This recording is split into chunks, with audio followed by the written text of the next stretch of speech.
Sorry सही, मैंने तुम्हें फोर्स किया इस ट्रिप पर आने के लिए और मेरी वजह से ही तुम्हें इतना कुछ सुनना पड़ा। I'm really very sorry। बुरा आपको तब लगना चाहिए था विराट सर, जब आपने जिद की थी मुझे अपने साथ इस ट्रिप पे ले जाने की। और प्लीज आइंदा से विराट सर मुझसे किसी भी चीज के लिए कोई जिद मत कीजिएगा। और आज का ये दिन याद रखिएगा जब आपकी एक जिद की वजह से मुझे न जाने क्या क्या सहना पड़ा। बस करो सही। मैं क्यों बस करूं? आखिर दीदी मेरी बेइज्जती करने का कोई मौका नहीं छोड़ती, मौके ढूंढती रहती है। ऊपर से ट्रिप कैंसिल कर दी। और क्यों? क्योंकि मैं आप दोनों के साथ जा रही थी। और मजाल है घर के किसी भी बड़े ने उन्हें कुछ बोला हो। मेरा आप दोनों के साथ जाना गलत है, उसमें प्रॉब्लम है। और आप दोनों का अकेले जाना, उसमें प्रॉब्लम नहीं है। उनके पति लापता है और भगवान जाने लौटेंगे भी या नहीं। सही। लेकिन इसका मतलब ये नहीं है उनकी हर जिद पूरी की जाए। किसी बच्चे का जैसे मन बहलाने के लिए उसे खिलौना दे देते हैं ना, आपके परिवार वाले बाकी दीदी का मन बहलाने के लिए आपका इस्तेमाल करते हैं, एक खिलौना समझकर। क्या क्या बोल रही हो तुम? किसके बारे में बोल रही हो तुम? कुछ मैं उस इंसान के बारे में बोल रही हूँ जो पाखी दीदी से योगा रिसोर्ट में मिला था। तब पाखी दीदी सम्राट दादा को जानती भी नहीं थी और आप दोनों को प्यार हो गया था। तुम होती कौन हो बाकी और मेरे बारे में कुछ भी बोलने वाली? सही, तुम मुझे अपना दोस्त तक नहीं मानती, पति मानना तो दूर की बात है। तुम ये सब रहने दो। आपने और पाखी दीदी ने दोस्त शब्द का मजाक बना के रखा है। आप और पाखी दीदी दोस्त नहीं है, दोस्त से कहीं ज्यादा है। आप बस इस दोस्त शब्द के पीछे छुपना चाहते हैं। आप और पाखी दीदी सिर्फ दोस्त है। सच, अपने दिल पे हाथ रख के बोलिए, आप दोनों एक दूसरे से प्यार नहीं करते? आप मान क्यों नहीं लेते कि आप उनसे प्यार करते हैं? प्यार करना कोई जुर्म तो नहीं है? नहीं है ना? कम से कम पाखी दीदी में इतनी हिम्मत तो है कि वो आपके लिए अपना प्यार किसी से छुपाती नहीं है। लेकिन आपके दिल में जो उनके लिए प्यार है उसे आप अपने दिल के अंदर ही दबा के रखते हैं, दुनिया से छिपाकर। क्यों? मेरी जगह कोई और लड़की होती तो अपनी किस्मत पर रोती, लेकिन मैं नहीं। मैंने हमारी समझौते वाली शादी और आपका कमिटमेंट दोनों को स्वीकार किया। ना ही अपने स्वाभिमान को मरने दिया और ना ही मैंने आपसे कभी ऐसी कोई उम्मीद रखी जो एक पति के तौर पर आप मुझे दे नहीं सकते। माफी मांगने आया था मैं। बात को तुम कहां से कहां ले गई? मैं कहीं की बात कहीं नहीं लेके गई। आपने बात की शुरुआत ही गलत तरीके से की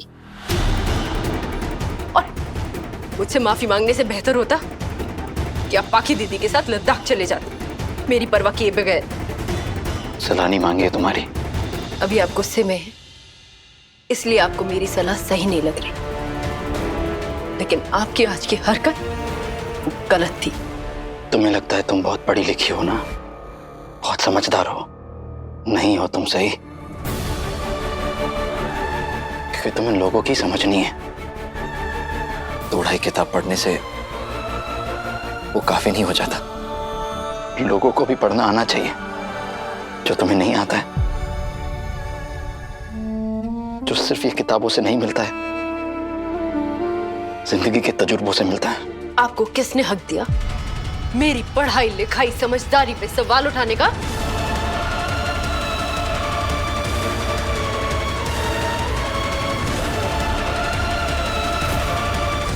तुम्हारे आबा ने।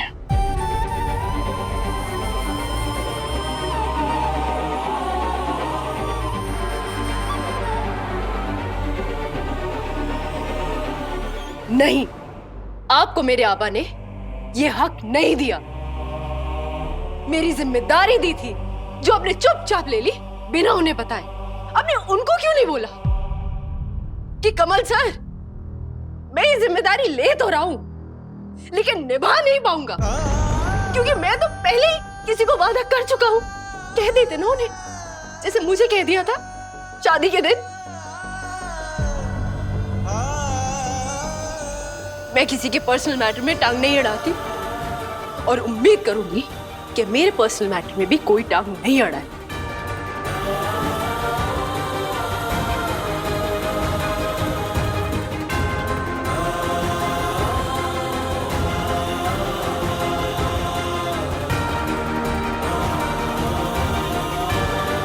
सही, तुम मुझे कभी समझती क्यों नहीं हो? क्यों तुम्हें मैं हमेशा गलत ही लगता हूं?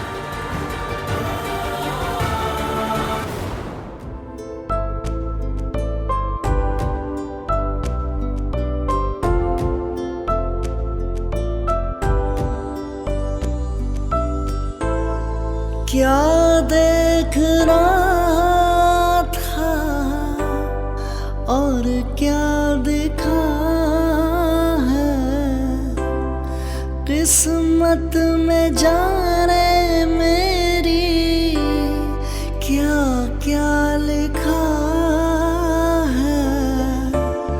थामा भी ना था मैंने और हाथ छूटा, एक आईने के जैसा हर ख्वाब टूटा। मिलने से पहले मिली जुदाई,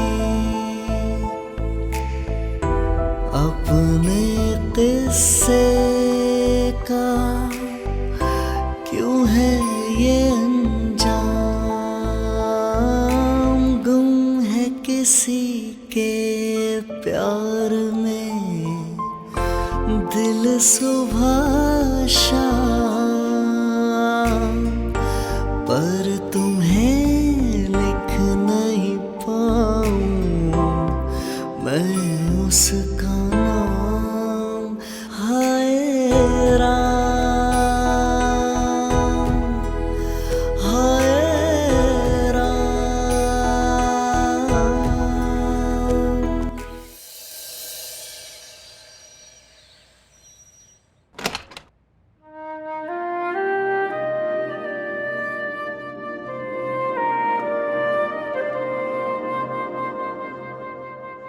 सही कहाँ चली गई?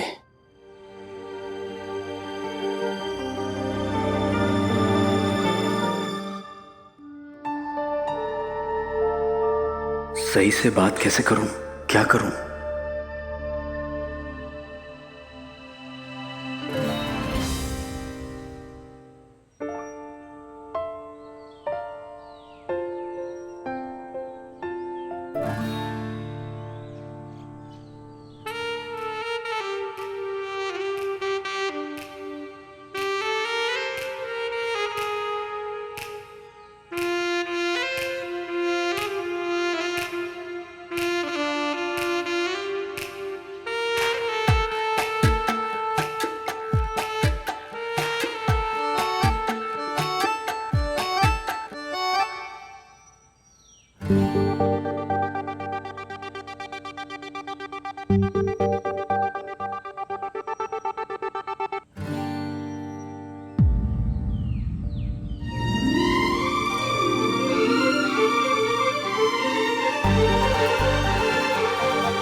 आओ।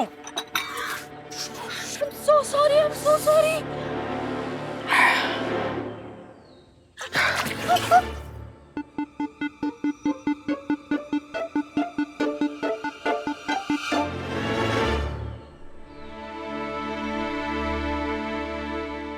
ये क्या किया तुमने?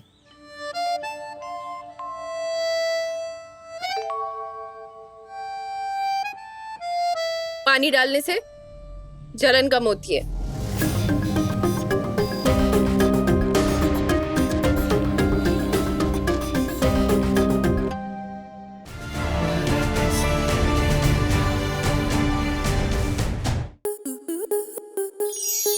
स्टार प्लस के ऐसे ही और बेहतरीन लम्हे देखने के लिए सब्सक्राइब करें हमारे YouTube चैनल को।